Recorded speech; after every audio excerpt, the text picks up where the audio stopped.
Your eyes and your vision are under attack. Damaging blue light from the sun, your phone, your computer, your tablet, even light bulbs and car headlights is constantly bombarding you. The good news is our eyes actually already have a line of defense to counter the effects of blue light. This defense is made up of 3 pigments called carotenoids. MacuHealth with Micromicelle, the only supplement with the exclusive patent on all 3 macular carotenoids and Micromicelle technology. With more screen usage and indoor time, myopia, also known as nearsightedness, is increasing and getting worse in children.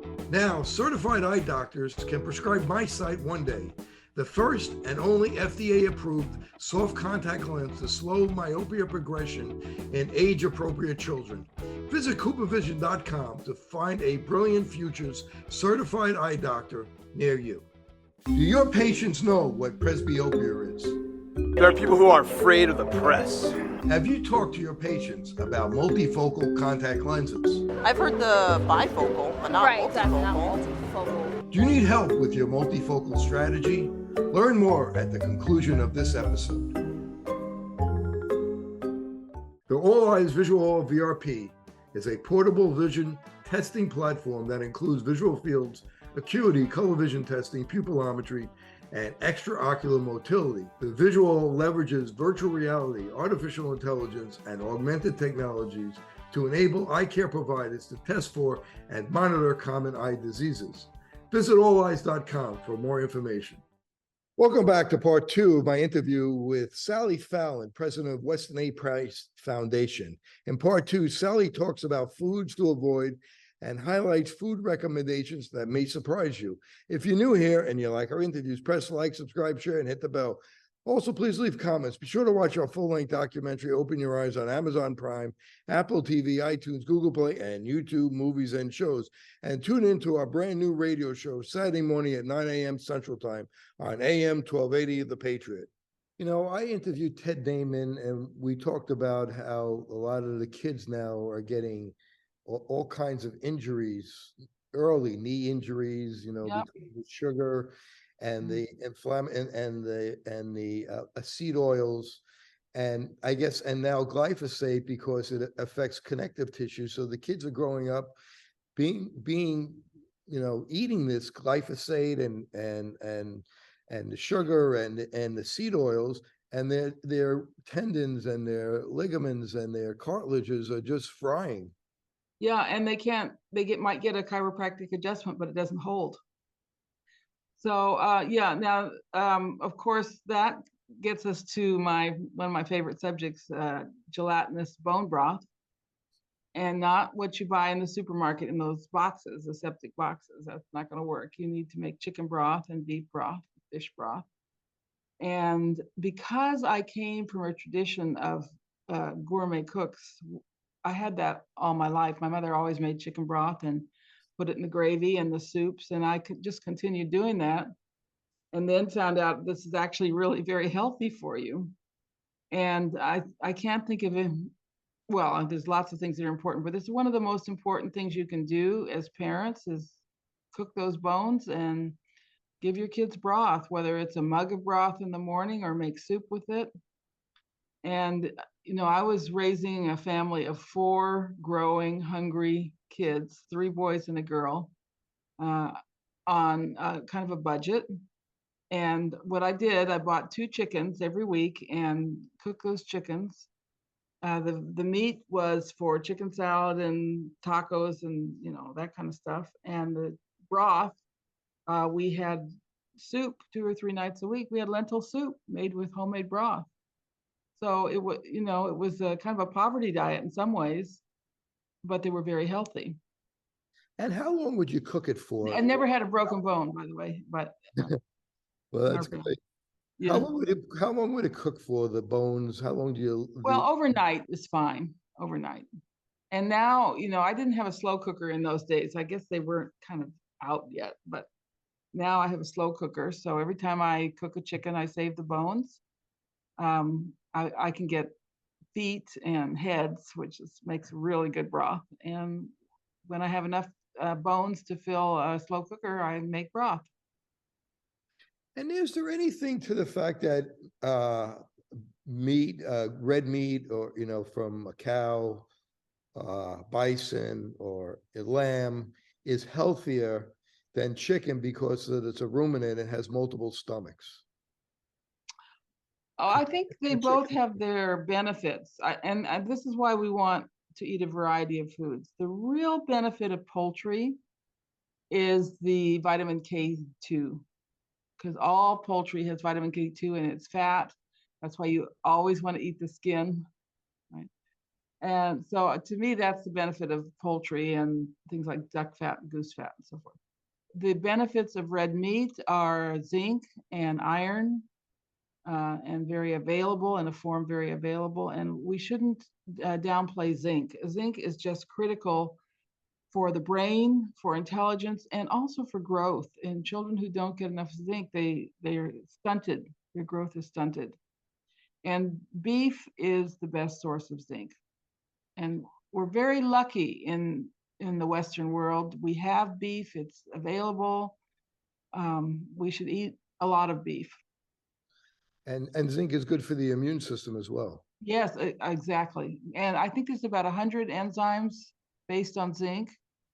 And of course, your fertility requires zinc. And the seminal fluid has got a lot of zinc in it. So yeah, for masculinity, you need zinc. So beef is a wonderful food. You talked about foods that help people grow taller compared to foods that you won't grow as tall. Can you talk a little bit about that? Well, milk is your number one food there, raw milk, because the calcium is very well utilized. And kids who get raw milk tend to end up taller. Populations who have raw milk tend to be taller. I'm thinking of the Swiss and the Maasai and the Dutch. They end up taller. And the interesting thing about milk is it is a very good source of zinc. It's higher in zinc than iron, and this is why you actually need to start feeding babies some solid food at 6 months, because they're not getting a lot of iron from the milk, but they're getting a lot of zinc. And that tells you how important zinc is to growth. And the first foods, it would be the yolk from an egg. Is that So the correct? first two foods that we recommend for weaning babies are egg yolk, not the whites, because the whites are quite allergenic for a baby, and pureed liver, preferably poultry liver.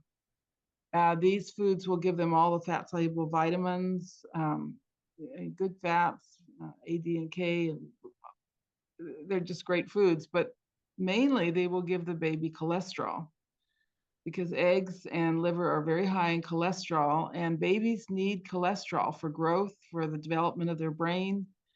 A mother's milk is very rich in cholesterol and contains special enzymes that ensure that 100% of that cholesterol is absorbed. This is why milk replacer for animals contains animal fat. So the babies get cholesterol. They really need cholesterol for growth. So this is another reason we recommend egg yolks and liver. By the way, on my blog, Nourishing Traditions, I have a whole series of articles called Bringing Up Baby. And also the book that Tom Cowan and I wrote, the Nourishing Traditions book of baby and childcare, which has been a very popular book. It's sold a lot of copies. And for babies, once they hit a year, that's when you could recommend grains. Right. So, the baby's digestive tract is immature, and we want to make sure that everything we're giving to the baby is easy to digest. That's why you want to give them raw milk. If you can't breastfeed for whatever reason, we have a formula made out of raw milk. You definitely don't want to be giving them commercial formula. For one thing, it has no cholesterol in it. And for another thing, it's very hard to digest. So you withhold the foods that are really going to be hard to digest, like egg whites and grains. And you just wait. Even nuts can be hard to digest. So you wait till they're at least a year, till that digestive tract is formed properly, and you're not going to put a lot of stress on the digestion. And let's go back to baby formula for a minute, because some people adopt children and they have to have baby formula, and you have a great baby formula. But so a lot of pediatricians recommend soy formula. Yeah, well, they're not anymore. I mean, we have really shown how terrible that soy formula is. The sales of soy formula are way down, fortunately, because a baby on soy formula has 16,000 to 22,000 times more estrogens in the bloodstream than a baby on milk-based formula. You don't want to do that to your baby. And the soy formula is very hard to digest. They just have a terrible time on it. So, but even the regular milk-based formula is really bad. There's no butter fat in it. It's just powdered skim milk and vegetable oils and some kind of sweetener, and it's not the right kind of sweetener, which is um, lactose. So we have developed, Mary Enig and I developed a milk-based formula based on raw milk with some other ingredients to bring it up, whole foods ingredients, to bring it in line with what's in human milk. And we reckon at least 20,000 babies have grown up on this formula with fabulous results, very healthy babies. So And how could people find out? How could people find out about that formula? okay, so it's in my book, the Nourishing Traditions book of baby and childcare, but it's also on our website, westonaprice.org. If you go to Children's Health, we have a whole tab of what we call health topics under Children's Health. The formula is there. How about these fake burgers that they're making now that they're selling that taste like hamburgers, but I assume they put soy in it. I'm not sure, but to make it taste like meat. Well, they've worked very hard to try to make this fake stuff taste like meat. And the only way they can do that is with MSG and a lot of flavorings. One brand, I believe it's the Impossible Burger, is based on pea protein, but there's another one that's based on soy protein. But the other thing they're trying to do is this lab meat, which is trying to grow these meat proteins in a laboratory.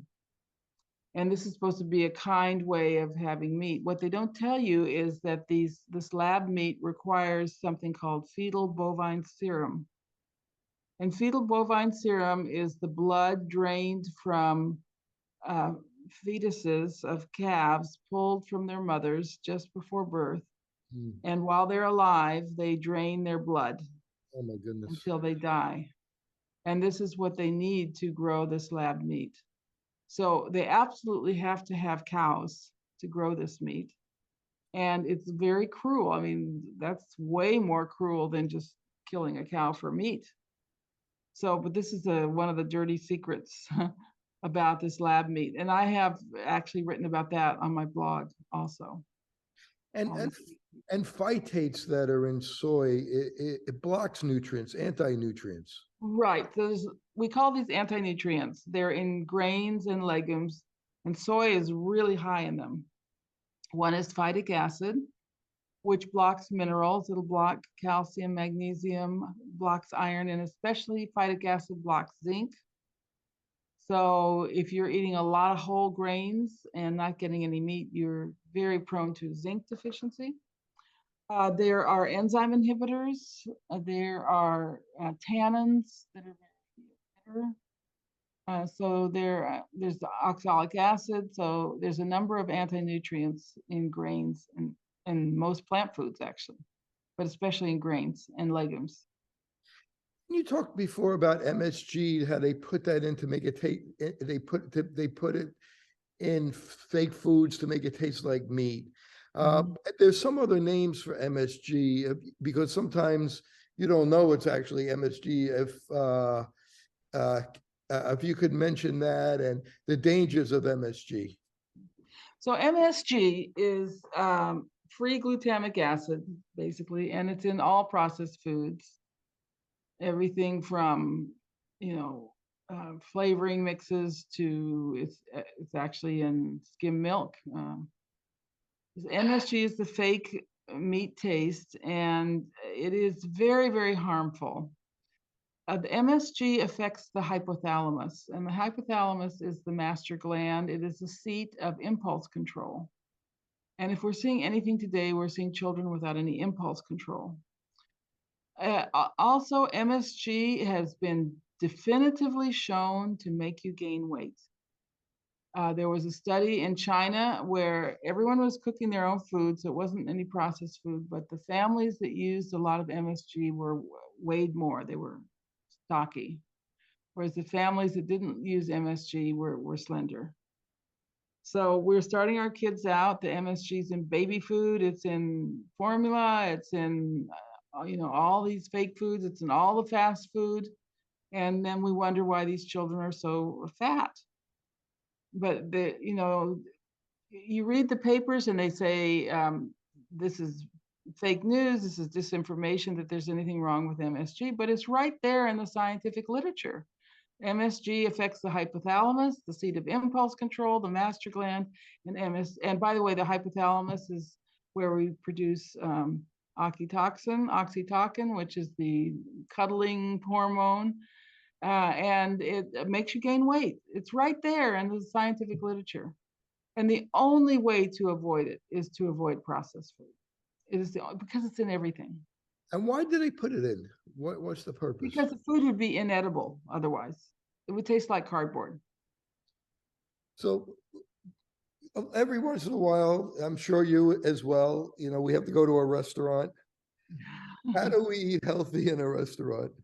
Yeah, well, go to the upper level, more expensive restaurants. Good Bet's always the best hotel in town. For breakfast, don't order scrambled eggs, because scrambled eggs come in a carton with all kinds of additives. You order fried eggs, so you know it's an egg. And I always order bacon, not sausage, because bacon doesn't have MSG in it. Sausage almost always does. And then I ask for butter, and I get some toast, which probably isn't very good quality, but put lots of butter on it, and you've got a pretty good breakfast there.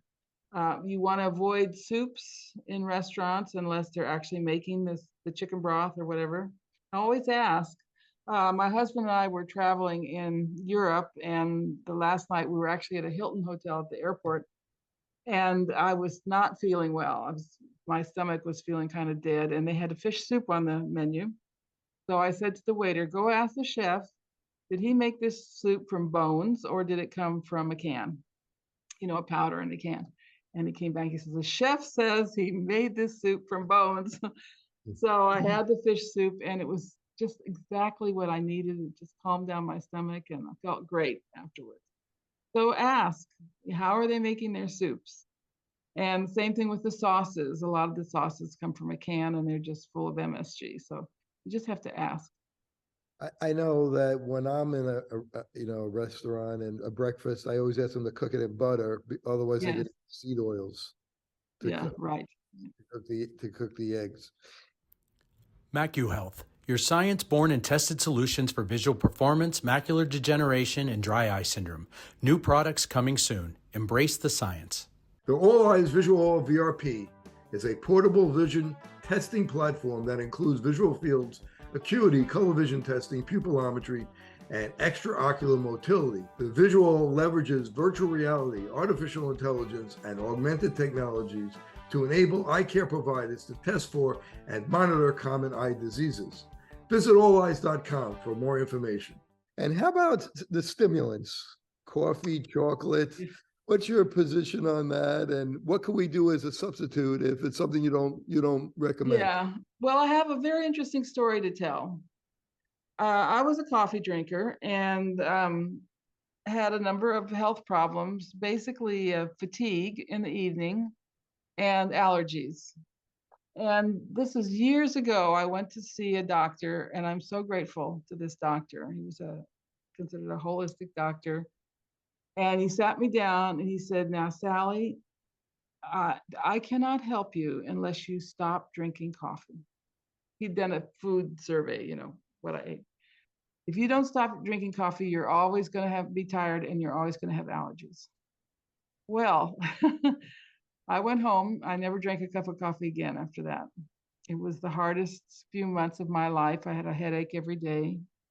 I am so grateful to that doctor, because what I noticed is, first of all, my allergies, 90% of my allergies cleared up.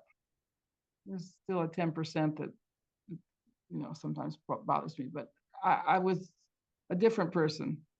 And I had so much energy, more energy.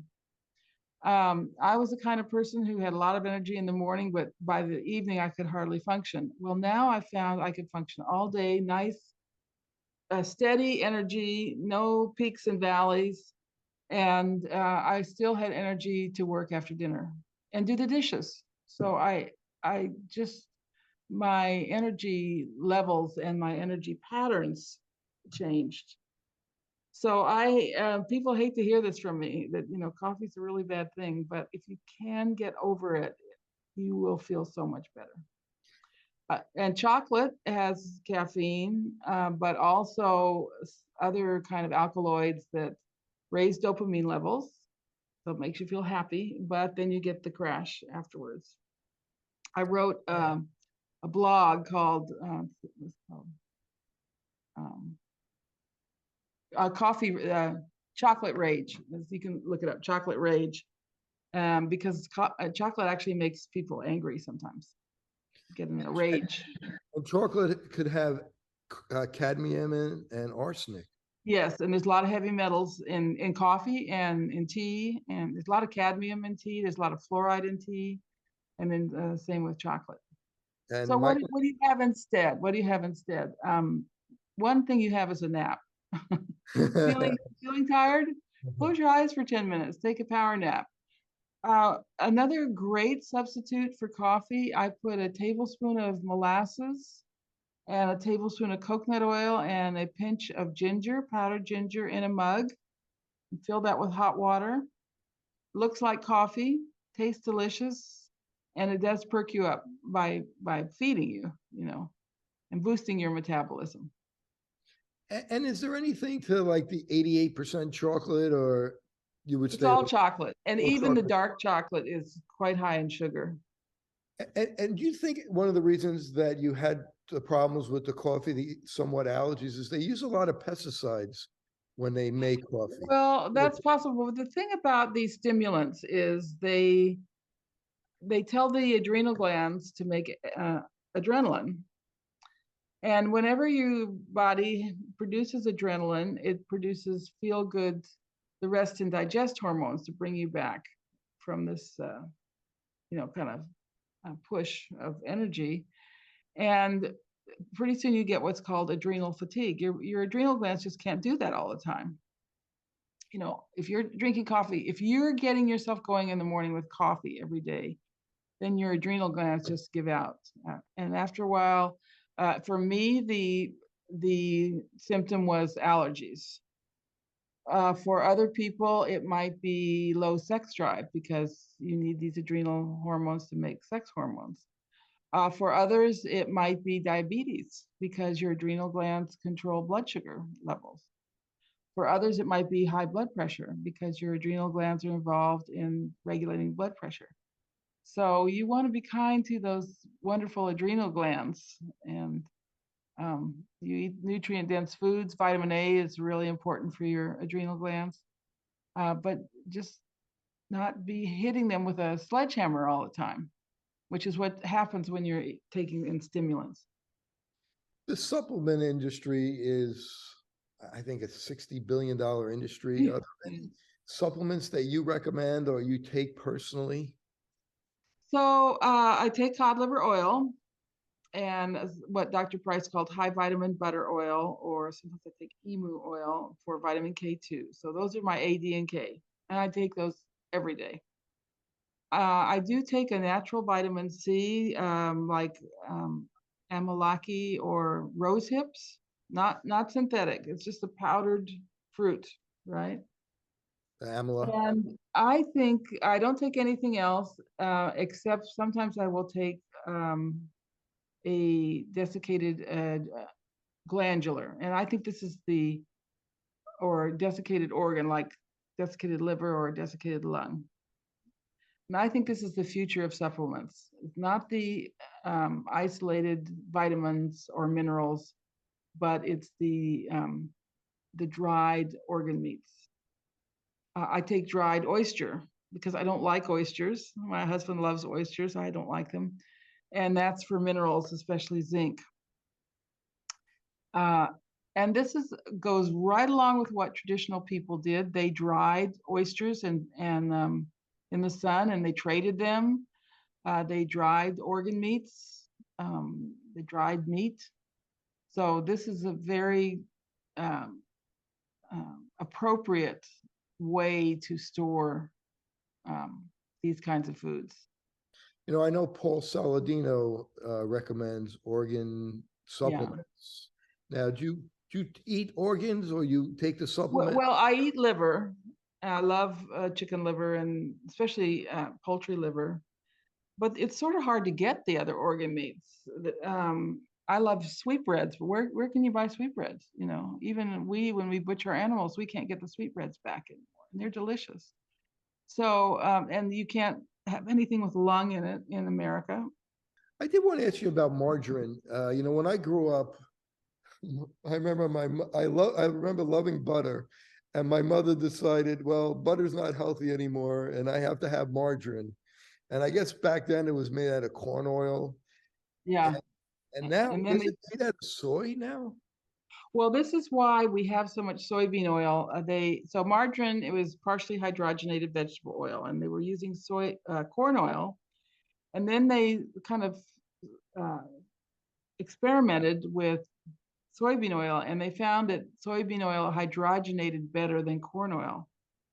So you stopped hearing about corn oil margarine, and they started using soy for the margarine, and this is why we have so much soy today.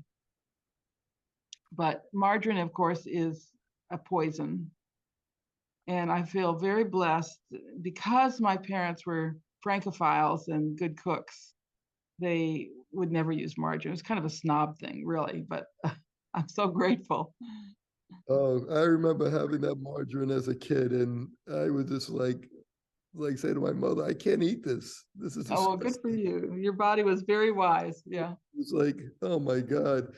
Before we talked a little bit about MSG, but we didn't give the other names, hydrolyzed protein, casein. Oh, yes. I'm glad you came back then. So you'll almost never see MSG on a label.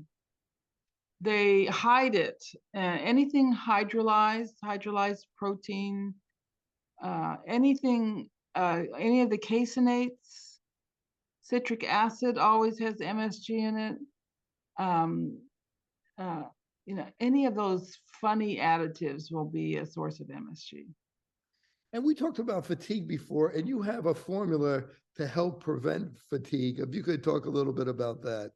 Well, it's to make your food as easy to digest as possible. So raw milk, not pasteurized. Pasteurized milk is very hard to digest. Bone broths, gelatinous bone broths to help digestion. Fermented foods, which help your digestion. And proper preparation of grains, which pre-digest the grains. And I think there's another one I would add to that, and that's getting plenty of vitamin A, because vitamin A is critical for the mitochondria to produce energy in the cells. And vitamin A. And then no coffee. And vitamin A we could get from lard. Butter. Not so much lard. Butter, egg yolks, cod liver oil, liver. Liver is your best source of vitamin A. And when we look at countries that have high fat diets as opposed to low fat, the French paradox, Swiss does. What does that show? Austrian, yeah. Pardon me. What is that showing us? The countries that it's all So the theory is that animal fats are causing heart disease and high cholesterol. But there's so many paradoxes. There's the French paradox, low rates of heart disease, high fat consumption. There's the Austrian paradox. There's a Swiss paradox. There's a Belgian paradox. All these countries have high fat diets and low rates of heart disease. So what does that tell you? It tells you that this theory is no good. If there's exceptions, which they're calling paradoxes, but if there's exceptions to this rule that they've set up, then the theory's wrong. That's all there is to it. Like Ansel Keys, he cherry picked his data, right? Yes, he did. Yeah. And he enjoyed a good lamb chop too. He was eating eggs, and I have a friend who went to conferences where he went, and he was he wasn't eating the way he was telling the peasants to eat. Typical, right? So Yeah. there was a study where they were with heart attacks, I guess, and one group was given corn oil, another group was given olive oil, and the Yeah. other group was animal fats. Can you talk a Yeah. little bit about that? Right. Then this was high-risk patients. They'd already had a heart attack. So I don't have the slide in front of me, but I think after 2 years, the vegetable oil group, 75% of them were dead. The olive oil group, I think it was about 50% were dead. But in the group that got animal fats, and this is high-risk heart patients, only 25% were dead. So obviously the animal fat is going to get you better outcomes. You know, I just think that you're such a wealth of knowledge, and I really appreciate your time, and I want to thank you for joining me today. And giving me all this time. People want to find out more about you. If you could go over your websites and how they can learn more about you and the Weston A. Price Foundation, and you have local chapters. People Yes, could we join do. How could they do that? And people that are Okay. interested in this. Well, first of all, I would recommend my book, Nourishing Fats, which really has all the information on heart disease and what we call the oiling of America. So that's called Nourishing Fats. And I want to recommend all of Sally's books. They're all great. I've read most of them. So Nourishing Fats, yes. So the Weston A. Price Foundation, it's a huge website, westonaprice.org. If you have any questions, let's just say you're suffering from gout. Put gout in the search engine and you'll find some really good articles on this. We have a system of local chapters. We have over 400 local chapters worldwide. And go to the local chapter page and you can hopefully find a chapter near you. And they keep a list of food resources in your area. So that's at the local chapters. And then my own website. Oh, and then we have a secondary website, realmilk.com. If you're looking for raw milk, that's the place to find it. And finally, nourishingtraditions.com is my website. And you have a and I also write for the Epic Times. I do a column for the Epic Times. So they are very basic, trying to introduce all this information. But the Epic Times, just put my name in, you'll find me. And how about the conference? Great, thank you. So we put on an annual conference. That website is wisetraditions.org, and our conference this year will be in Kansas City, October 19th through 23rd. And we've got a great lineup of speakers, and it's a wonderful conference. The conference fees include 5 Wise Traditions meals, where we show you how fun it is to eat this way. Well, I want to thank Sally Fallon Morell for joining me today. She's a wealth of knowledge, and she really gives us some great information and things that we could follow to become healthier. Thank you so much, Sally. Thanks for having me.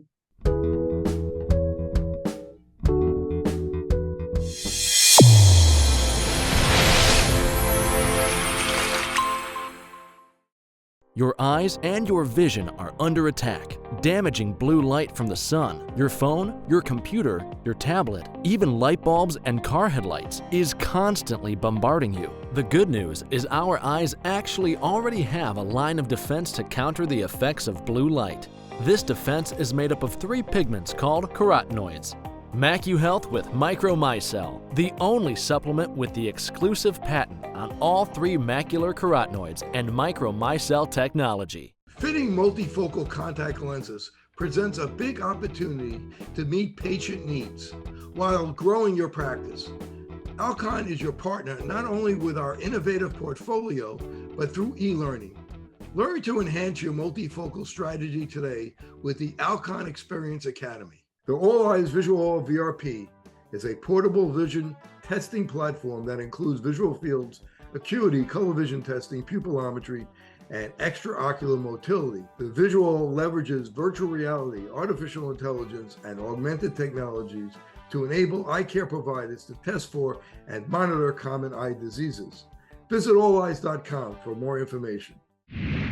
OIE Broadcasting is the emerging leader in social media. We use scientific entertainment to drive more patients into your office. Visit oyeubroadcasting.com and sign up today.